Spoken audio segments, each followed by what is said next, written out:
serta saya hormati ayah dan bunda yang sudah menyempatkan meluangkan waktu untuk bermuajahah bersama kami hari ini. Semoga selalu diberikan kemudahan oleh Allah Subhanahu wa Ta'ala dan diberikan rezeki yang melimpah sebanyak-banyaknya. Amin. Mohon izin memperkenalkan diri, ayah dan bunda. Nama saya Eros Rosita, tapi biasa dipanggil Miss Ros sama anak-anak di sekolah. Hari ini insya Allah little bit to talk about English Camp ya. Hari ini saya insya Allah akan memaparkan sedikit banyaknya mengenai English Camp, di mana program ini yang akan berangkat dalam waktu dekat ini adalah kelas 9, 11 dan 12. But first thing first, yang muncul pertama adalah why English Camp. So hari ini kita akan having a discussion first. Why should we send our children or our kids for joining this program? Kenapa sih kita harus mengirim AA dan Teteh gitu untuk mengikuti program English Camp? Di mana English Camp ini sebetulnya memang program rutinan, program annual program tahunan Darul Ulum yang selalu kami selenggarakan di Kampung Inggris. Hanya saja terkendala pandemi. Dari sejak pandemi itu terakhir berangkat di tahun 2020 untuk kloter aliyah itu berangkat, hanya saja bertahan seminggu karena saat itu pandeminya runyam sekali. Jadi anak-anak yang sudah dikirim ke Parek kita tarik lagi gitu. Sampai hari ini alhamdulillah belum berangkat lagi, dan insya Allah mohon doanya semoga kita bisa menyelenggarakan program ini kembali dan berjalan dengan lancar. English Camp ini memang sesuai katanya ya, camp means that kita belajar bahasa Inggris dengan pola camp gitu. Jadi environmentnya mendukung, terus kegiatan sehari-harinya juga mendukung gitu. Dan kenapa sih sebetulnya alasan terbesarnya adalah memang bahasa ini merupakan bahasa pengantar ya. Bahasa itu adalah pengantar gitu ya dari segala segala bidang. Terlebih lagi bahasa Inggris, di mana bahasa Inggris ini memang sudah tidak lain dan tidak bukan adalah kita selalu familiar menyebutnya dengan international language gitu. So when we go to another country, if we can speak English, so we don't have to be worried about anything gitu. Mau pergi ke luar negeri kemanapun, kalau bisa berbahasa Inggris kita nggak perlu khawatir gitu. Ini ngomongnya apa gitu. Dan biasanya nggak harus buka-buka Google dulu ini apa gitu. Aduh mau ke toilet gimana bilangnya gitu. Kalau udah bisa terbekali kan udah gampang gitu. Tinggal meski ke orang Arab gitu ya. Di Saudi Arabia juga insya Allah kalau kita bisa bahasa Inggris kita juga bisa berkomunikasi gitu.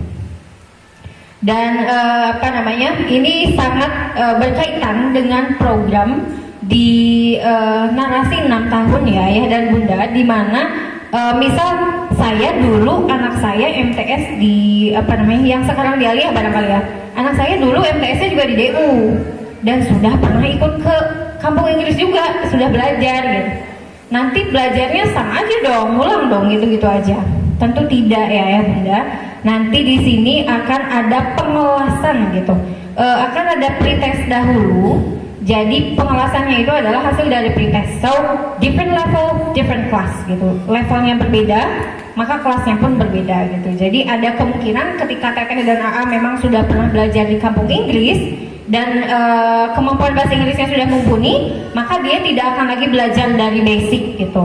Maka dia akan langsung belajar di level intermediate seperti itu. Dan ini juga untuk tingkatan aliyah ini sangat menunjang salah satu program yang sudah dijelaskan tadi oleh yang terhormat Bapak Ketua Penyelenggara. Itu salah satu programnya adalah TOEFL ya. TOEFL atau Test of English as Foreign Language gitu. Dimana TOEFL ini, ayah dan bunda, ini sangat esensial, sangat penting sekali. Entah itu untuk keperluan kuliah, entah itu untuk keperluan kerja, ini sangat bermanfaat. Karena hari ini saja, per hari ini, ketika mungkin ayah bunda ada yang memiliki putra dan putrinya yang kuliah gitu ya, dan menghadapi sidang skripsi gitu, saya temui dari beberapa teman, dari beberapa member kursus private saya, itu kalau mau sidang, terlepas dari jurusan apapun, itu harus punya sertifikat TOEFL gitu. Betul ya bunda ya? Itu yang sangat diperlukan sekarang gitu. Kalau dulu mah sidang aja gitu kan, proposal aja. Kalau sekarang itu harus ada sertifikat TOEFL. Maka dari itu kami menyelenggarakan program TOEFL itu di tingkatan alia, tapi pembelajarannya sudah diterapkan dari MTS gitu. Jadi dia bahasa Inggrisnya berjenjang gitu. Ini sangat bermanfaat sekali ya, bukan sangat bermanfaat, tapi memang ini bermanfaat sekali banget gitu. Karena selain TOEFL preparation itu, kalau kita ngambil bimbel luar biasa mahalnya gitu. 1 jam bisa sampai 100.000 gitu untuk private TOEFL aja. Tapi di sini insya Allah kita siapkan anak-anak secara komprehensif untuk tes TOEFL. Nanti in the future when they are gonna take a test, kalau di lain waktu mereka akan mengambil tes, mereka sudah tahu tips and tricksnya seperti apa. Jadi ini sangat berkesinambungan ya programnya dengan English Camp ini. Nah, this one, purpose of English Camp, sebetulnya ini ada beberapa poin, 10 ya, tapi the main purpose atau tujuan utamanya adalah dia berada pada mencetak pribadi atau generasi yang unggul di bidang bahasa gitu. Sekarang kalau misalkan anak-anak kita sudah dibekali bahasa sejak dini, kita tidak khawatir gitu ketika di masa depan misalkan saya mau anak saya atau saya passionnya itu di ekonomi. Ini sangat di bidang ekonomi, tapi bisa berkomunikasi menggunakan bahasa Inggris dengan lancar. Itu kan sekarang ini sangat banyak employee atau pekerja atau karyawan yang memang harus bisa bilingual gitu, bisa berbahasa, bisa 2 bahasa gitu. Dari beberapa orang yang kursus dengan saya punya private gitu ya ayah dan bunda. Ada salah beberapa dari mereka itu karyawan Petronas, salah satunya karyawan Petronas di Jakarta itu mau naik level ke senior employee. Itu syaratnya adalah harus bisa bahasa Inggris, jadi les dulu lah dia gitu. Ada yang di manajernya Sophie Food ya. Kalau di Majalengka nggak ada Sophie Food ya, belum ada. Itu les juga karena memang environmentnya dia harus berbahasa Inggris gitu.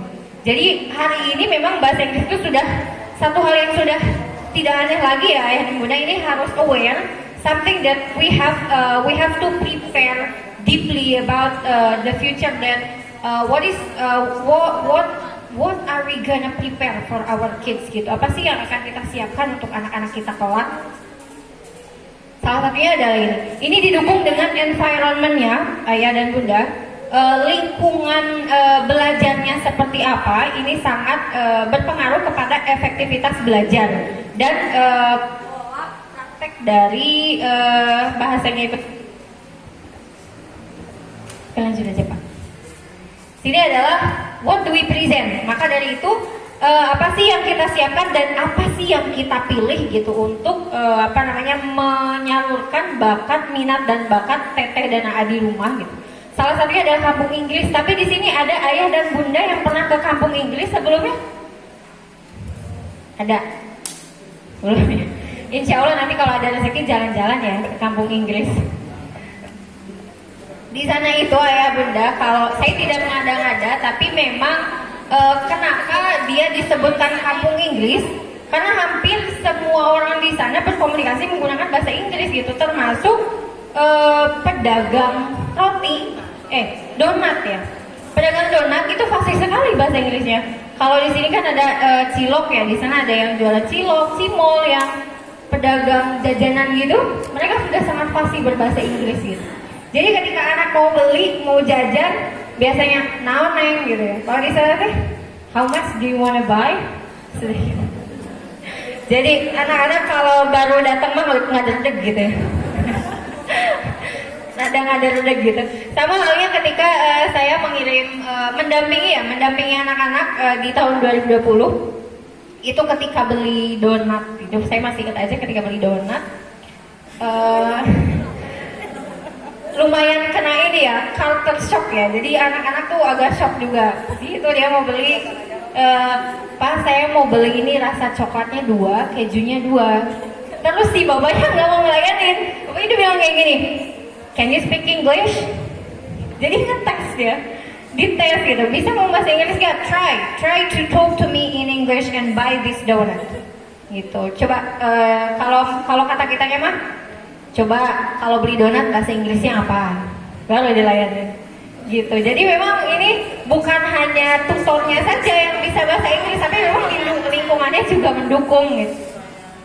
Dan ini disupport dengan lembaga yang kami pilih untuk bekerja sama dengan Darul Ulum adalah salah satu lembaga kursus bahasa Inggris terbesar ya di Kampung Inggris Pare yang sudah meluluskan berbagai banyak alumni, beribu-ribu alumni setiap tahunnya. Dan ini sangat relate atau sangat cocok dengan program Darul Ulum. Dari mulai kegiatan bahasa, lalu kebiasaan kerohaniannya gitu. Ini sangat mendukung.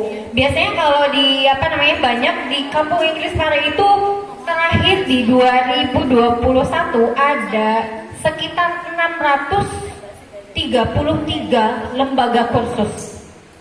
Banyak sekali dan rupa-rupa gitu ya. Kalau di yang lain itu kegiatan kerohaniannya masih kayak ya sholat sendiri gitu, pribadi masing-masing gitu. Kalau di sini memang di settingnya, di setelnya itu sholat 5 waktu wajib berjamaah gitu. Jadi anak-anak bangun jam 4 lewat 5 menit. Kalau di rumah mungkin bangunnya jam 5 ya, setengah 6. Saya bangun nanti mama misalnya gitu. Kalau di sini jam 4 sudah bangun, ready to pray subuh together. Habis sholat subuh jam 5 lewat 15 itu sudah ada kelas vocabulary. Ada kelas vocab gitu. Jadi pada subuh langsung ada kelas vocab. Lalu dimulai lagi pukul 7.30 ya. Sehari itu ada 5 kelas. Ada 5 kelas dalam sehari, termasuk dari speaking, grammar, listening gitu. Udah mencakup di klub-klubnya sendiri. Dan ya kali ya, ini kenapa sih anak-anak bisa kekontrol kegiatan kerohaniannya ya bunda? Mereka jadi nanti satu kelompok anak gitu di satu asrama, ada beberapa dibagi kelompok kan gitu. Mereka diurus lagi sama satu sama dua parenting gitu. Misalkan 15 orang diurusnya 1 sampai 2 parenting. Jadi di sana ada functionaries atau parenting yang ikut andil mengurusi siswa. Contoh, kalau misalkan kadang ada ya bunda ya anak yang memang lagi halangan gitu, mau sholat subuh, aduh horian gitu. Jadi dinanti-nanti ini mandi suci toharohnya dinanti-nanti gitu ya. Kalau di sana tuh sampai dicatetin dia haidohnya sudah berapa hari gitu. Kalau tidak sholat berjamaah itu ada catatannya. Dia sudah berapa kali haidoh, kenapa sampai udah sekian hari masih nggak sholat gitu. Jadi ada catatannya dan sangat terkontrol. Kita lanjut. Ini adalah daily schedule, gambaran jadwal setiap hari ya. Tadi saya sudah jelaskan sedikit. Bangun pukul 4 lewat 5 dan dilanjut dengan pembelajaran pagi. Sarapan of course sebelum mulai kelas pagi, dan ba'da zuhur tidak ada kelas ayah dan bunda karena memang ba'da zuhur itu kan sangat tidak efektif untuk belajar sepertinya ya. Jadi ba'da zuhur itu istirahat sampai pukul 3. Pukul 3.30 kembali lagi ada kelas sampai pukul 5, rehat maghrib setelah maghrib ada program metode UMI ya. Jadi di sana juga tetap ngaji dengan menggunakan metode UMI. Dilanjut lagi dengan program asrama, biasanya ada study club. Study club itu setiap malamnya berbeda-beda, ada yang conversation, ada yang debate gitu, tergantung dengan jadwal study clubnya. Lalu dilanjut dengan ba'da isya, kelasnya sampai dengan pukul 20 lewat 45 menit atau pukul 9 kurang 15.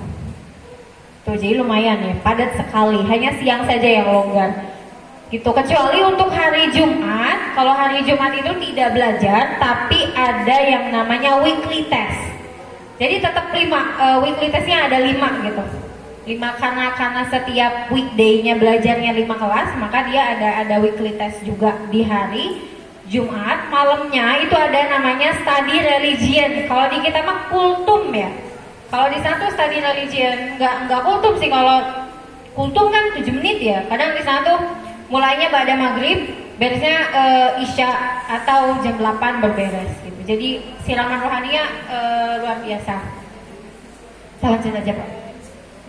Ini adalah gambaran karena kita postpone program hari ini, kita undur menjadi bulan Oktober. Jadi ini adalah tanggal insya Allah, tanggal pastinya berangkat itu di tanggal 1 Oktober.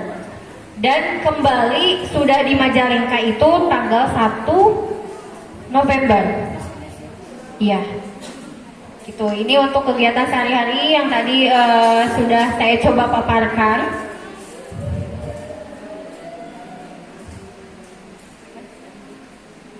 Nah, ini sudah ada di surat sebetulnya ya Ayah dan Bunda, tapi kita tinggal merubah saja tanggalnya, pekannya sama, hanya saja tanggalnya yang berubah gitu.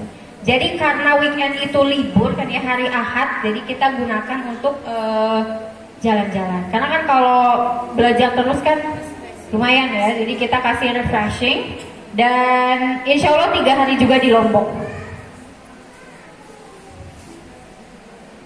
Nah, ini untuk rincian biaya kegiatan mungkin sudah ini juga. Ini biayanya masih di 5,9 Ayah dan Bunda, karena masih ada slot untuk 100 pendaftar pertama. Untuk makan, ini Teteh dan Aa nanti di sana makannya 3 kali sehari, dan prasmanan gitu makannya 3 kali sehari. Dan ada laundry, transport, terus sudah termasuk weekend, ada kaos, sewa sepeda, jadi anak-anak kemana-mana naik sepeda. Terus juga untuk kesehatan, misalkan ada sakit langsung kita bawa ke rumah sakit gitu ya, ke dokter untuk check up. Dan juga ada kesekretariatan gitu. Jadi totalnya masih di 5,9. Nah, di sini kita ada salah satu video yang mungkin kita lihat ini ya. Tahun ini program hari ini sudah angkatan ke-11 saya dan Bunda. Ini kalau kita berangkat maka tahun ini adalah angkatan ke-11. Program parenya sudah 11 tahun. Kita mau flashback menonton yang ini aja Pak, yang sudah dibuka di VLC. Bukan yang itu Pak, yang sudah dibuka. Ada apa namanya? Kita flashback ke pare angkatan 6 ya.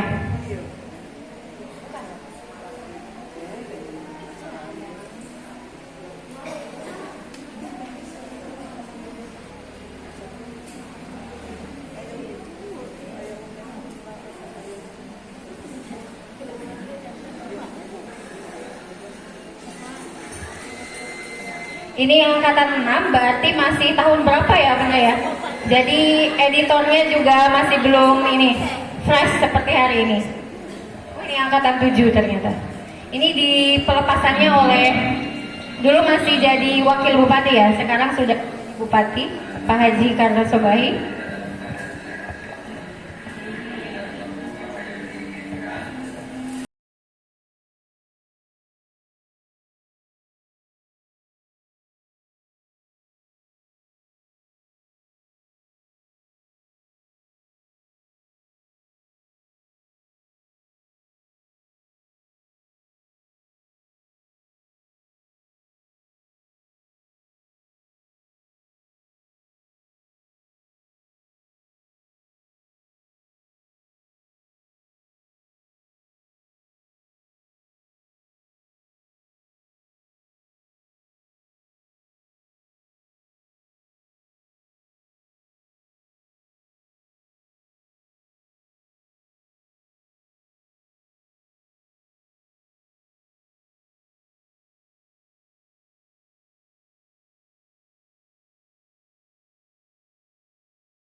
mau jalan-jalan ke Gua Semut ya di NK.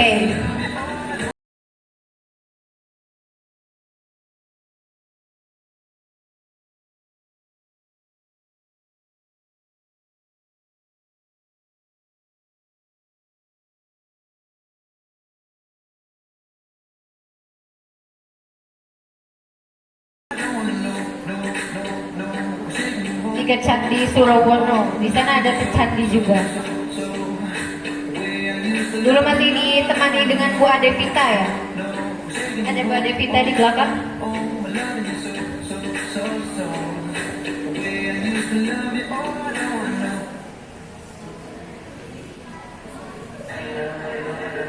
Nah ini putranya Umi Fajar, kakak Nefas sedang tampil.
Ya lagi bikin video. Nah ini beberapa tahun terakhir ke Bali ya. Cuman tahun ini kita pindah ke Lombok dulu. Ini trip to Bali. Let's see what are we gonna see in this video.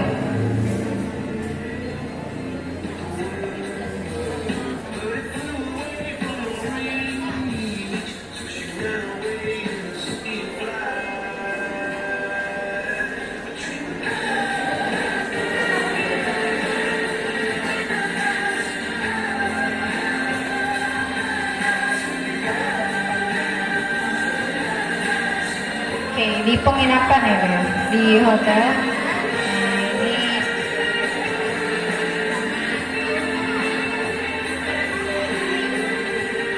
back to Majalengka.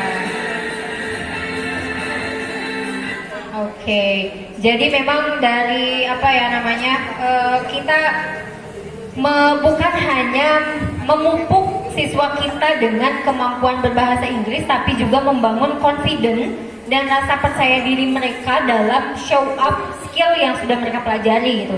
Karena percuma saja kalau misalkan skill bahasa Inggrisnya sudah bagus, sudah mantap, sudah jos, tapi tidak berani speak up di depan, itu sama saja masih kurang gitu. Sehingga di Pare ini memang metode pembelajarannya adalah active fun learning gitu, pembelajaran yang aktif dan menyenangkan. Jadi anak-anak tidak merasa jenuh di kelas saja duduk mendengarkan, enggak. Tapi karena ada salah satu materi speaking gitu, jadi sometimes tutornya itu karena kita sudah link ke banyak kafe ya. Jadi tutornya biasanya menugaskan siswanya untuk menghafal lirik lagu, lalu kemudian ditampilkan di beberapa kafe untuk malam minggu. Itu challenge-nya salah satunya adalah itu, salah satu challenge-nya. Dan masih ada challenge yang lain juga, dan dimana ini sangat menurut saya menarik pembelajaran, metodenya yang sangat menarik bagi siswa. Selain membangun kepercayaan diri, tapi juga mereka bisa sedikit banyaknya berbicara menggunakan bahasa Inggris gitu kan. Itu sulit sekali ya Ayah Bunda ketika kita ingin membuat anak kita pede berbicara dengan foreigner atau bule cuma sekedar minta foto doang gitu kan, itu membutuhkan keberanian yang luar biasa. Kalau misalkan belum dibekali kan masih aduh gimana ya ngomongnya, tapi kan kalau udah bisa, I'm sorry sir, can I take picture with you gitu. Yang kayak gitu tuh mereka nanti insya Allah sudah bisa. Jadi mangga Ayah dan Bunda dipersiapkan dari sekarang. Barangkali nanti ada ditanyakan, yang ditanyakan nanti akan ada sesi tanya jawab setelah ini. Terima kasih banyak atas waktu dan keikhlasan ayah dan bunda yang sudah meluangkan pada kegiatan hari ini. Mungkin dilanjut dengan selanjutnya ya Bu ya. Thank you so much. See you in the next time. Assalamualaikum warahmatullahi wabarakatuh.